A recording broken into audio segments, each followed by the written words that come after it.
संघाचा कार्यकर्ता आहे, एकनिष्ठ आहे, संघाचा स्वयंसेवक आहे. मग मी इतका असा लेचापेचा माणूस नाही. 20 वर्ष 25 वर्ष मी सत्तेच्या विरोधात होतो.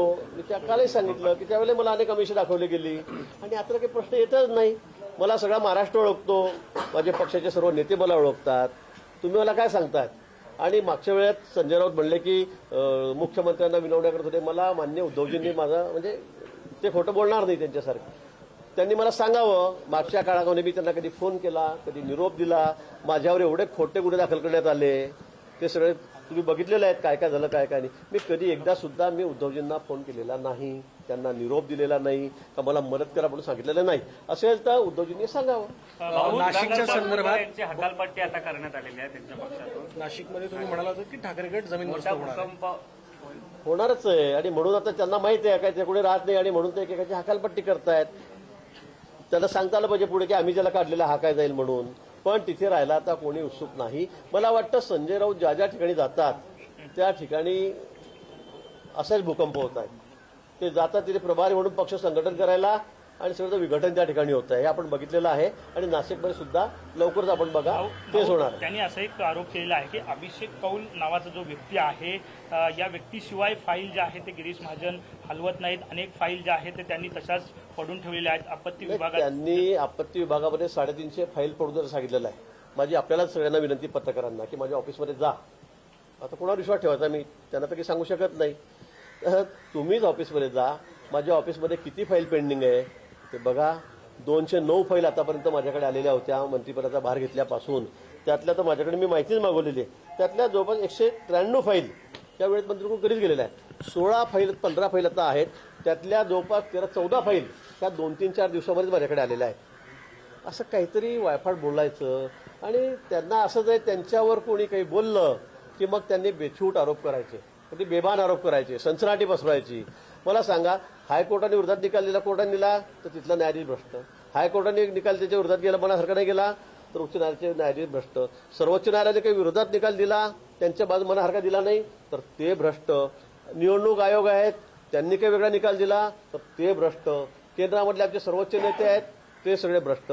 मला कळत नाही आणि म्हणून या माणसावर कुणाचाही विश्वास त्या ठिकाणी नाहीये. कौल फिल कोण आहे मला ठीक आहे, जळगावचं आहे मला माहीत आहे. मागच्या काळात मंत्री असतो त्यांच्याकडे ते तिथे अस्थापनेवर होते नव्हते मला माहीत नाही. ते माझ्याकडे आले होते पण मी म्हटलं बाबा माझ्याकडे मी गव्हर्नमेंटचा स्टॉप घेतलेला आहे, मी असं कोणाला घेत नाही. हे मागच्या काळात मी त्यांना बोललेलो आहे. आणि तुम्ही सगळे माझ्याकडे असतात. तुम्ही सांगा या माणसाला तुम्ही माझ्याकडे बघितलं आहे का? माझ्याकडे कोणत्या फाईल त्या ठिकाणी पेंडिंग आहेत?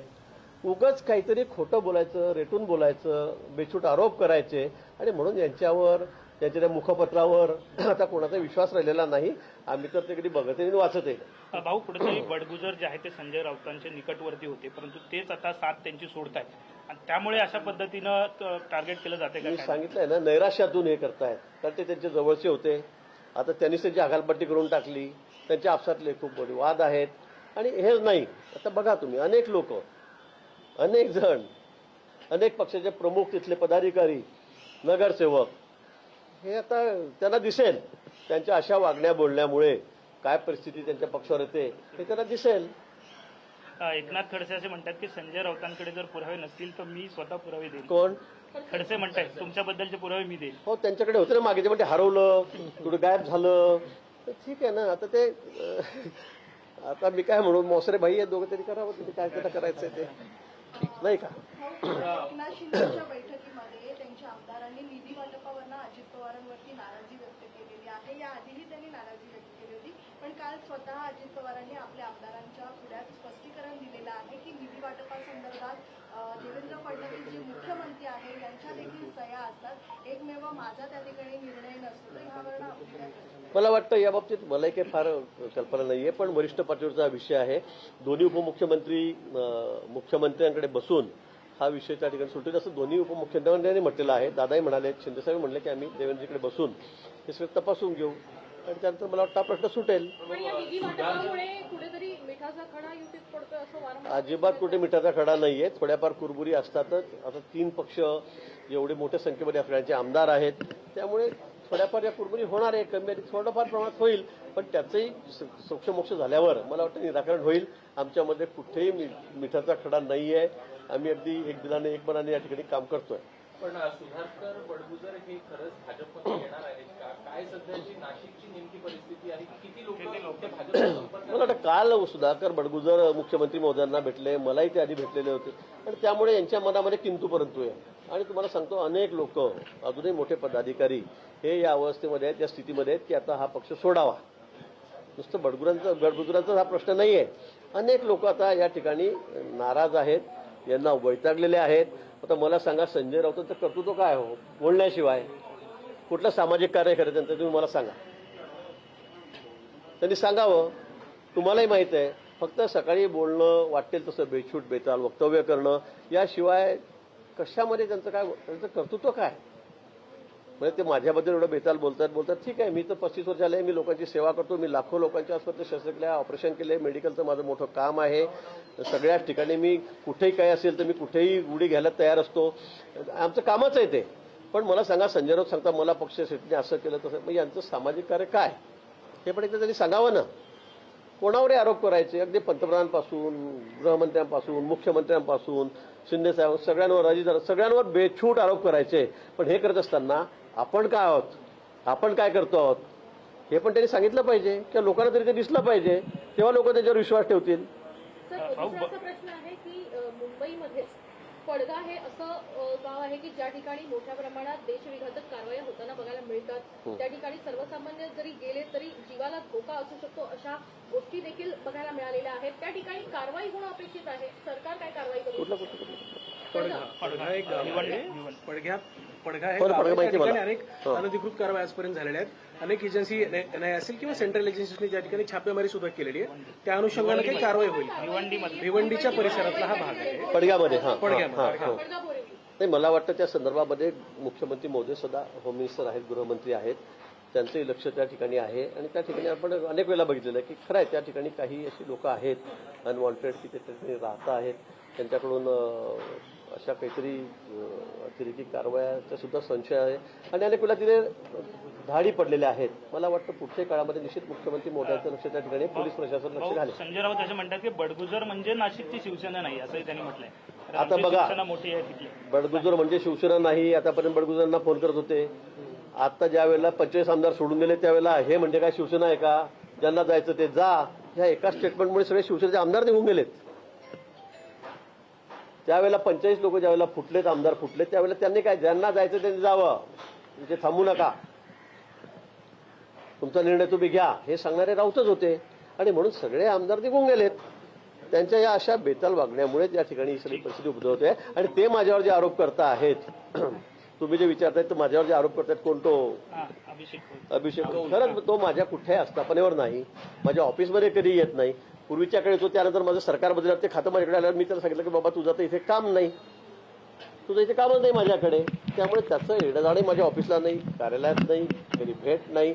पण आता कोणी इथे का आमच्या नावावर मागे कोण काय बोलतं, कोण काय करतं, अनेक लोक आहेत की मंत्र्यांची नावं सांगून, फोन करून, कुठेतरी मग कोणाला तरी इथे आणून, अनेक लोक नोकऱ्याचं आम्ही सुद्धा दाखवतात, नोकरी देतो. माझ्याकडे अनेक लोक आलेत की भाऊ तुमचं नाव सांगितलं, असं झालं. मी त्यांना पोलिसांकडे दिलं, मी त्यांना काही ठिकाणी काही वेळेला त्यांना समोर उभं राहून त्यांचे पैसे परत द्यायला लावलेत. असे कारवाई करणारे लोक आहेत आणि सगळ्याच ठिकाणी आहेत. आता मी यांच्याबद्दल बोलणार नाही, पण सगळ्याच ठिकाणी काम होत असतं. पण नेमका कोण अभिषेक कोल आहे कोण? हा जळगावचा कोणी कॉन्ट्रॅक्टर आहे हे मला माहीत आहे. मला माहित नाही, मी असं म्हणणार नाही. हा पूर्वीच्या मंत्र्यांकडे त्या ठिकाणी आस्थापनेवर होता आणि आता हे मला म्हणतात की त्याला फोन केल्याशिवाय सही होत नाही. आणि 3-350 फाईल या ठिकाणी अजून या ठिकाणी पेंडिंग आहेत. मला त्यांनाच आवाहन करायचं, तुम्ही आपण स्वतः जाऊन बघा की माझ्या कार्यालयावर फाईल होते का, ते ऑनलाईन आहे, त्याच्यामध्ये मी कागद फाडून टाकला लगेच काही टाकून दिला असं होणार आहे का? तुम्ही जाऊन बघा माझ्याकडे किती फाईल पेंडिंग आहे. मी आता माहिती घेतली 15-16 फाईल माझ्याकडे पेंडिंग आहेत.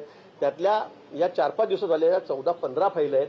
एकच फक्त फायर ब्रिगेडला पैसे द्यायचे की नाही ऑफिस बांधायला, त्यांचं ते गोडाऊन बांधायला किंवा त्यांचं वर्कशॉप बांधायला, त्या संदर्भात आमच्याकडे माझ्या खात्यामध्ये हा विषय घ्यायचा का नाही या विषयावर चर्चा म्हणून मी त्या फाईलवर लिहिलेला आहे. बाकी सगळ्या फाईल माझ्या, एकही फाईल त्यांनी मला या खात्यामध्ये मला दाखवा.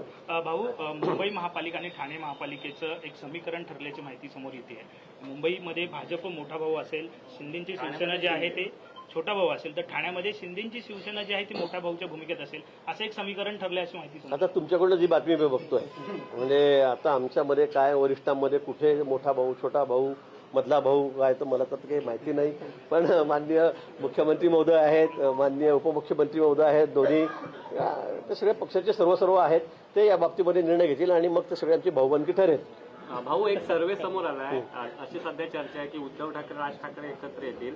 मात्र भाजपचा एक सर्वे आहे, जर उद्धव ठाकरे राज ठाकरे एकत्र आले तर त्याचा जास्त फायदा भाजपलाच होणार आहे. भाजपवर कुठलाही परिणाम होणार नाही. भाजपच्या जागा अधिक तुम्हाला सांगू का, मला त्याच्या युतीबद्दल त्याच्या केटरीबद्दल मला काही ते टिप्पणी करायची नाही.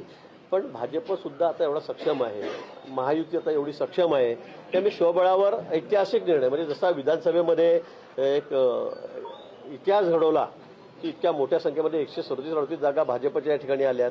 आम्ही तिन्ही मिळून तर मग तर आजपर्यंतचा उच्चांकच झालेला आहे. तसाच उच्चांक तसाच इतिहास त्यावेळेला महापालिकेमध्ये आणि नुसत्या मुंबईत नाही, मग तुम्ही मुंबई घ्या, पिंपरी चिंचवड घ्या, पुणे घ्या, नाशिक घ्या, नागपूर घ्या, सगळ्या ठिकाणी या ठिकाणी होणार आहे.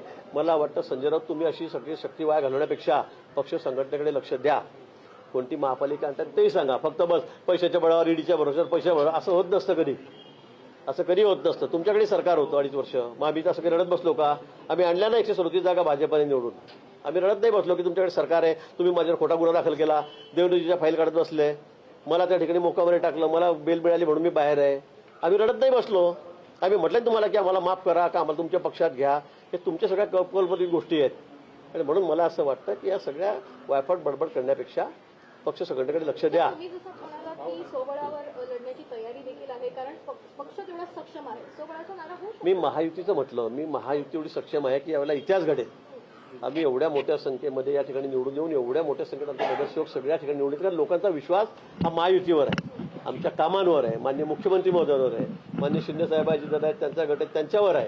आणि म्हणून मला असं वाटतं की यावेळेला इतिहास घडेल. सगळ्या महापालिका मी एक हाती ताब्यात घेऊ आणि त्याचबरोबर निवडणूक म्हणजे नगरसेवक निवडण्याची संख्या जी असेल त्याचा आम्ही विक्रम करू. तर मंत्री गिरीश महाजन यांचा माध्यमांशी संवाद आपण पाहत होतो. जे संजय राऊत यांनी आरोप केलेले होते त्यावर त्यांची प्रतिक्रिया आपण ऐकत होतो. मुंबई महापालिकेमध्ये भाजपा सर्वाधिक जागा जिंकेल असा विश्वास सुद्धा महाजन यांनी व्यक्त केलेला आहे. मुंबई महापालिकेमध्ये भाजपा सर्वाधिक जागा जिंकेल असा सुद्धा विश्वास महाजन यांनी व्यक्त केला आहे. बऱ्याच मुद्द्यांवर महाजन यांनी भाष्य केलेलं आहे आणि संजय राऊत बेताल वक्तव्य करतात आणि संजय राऊतांमुळे शिवसेना संपली असं सुद्धा त्यांनी म्हटलेलं आहे.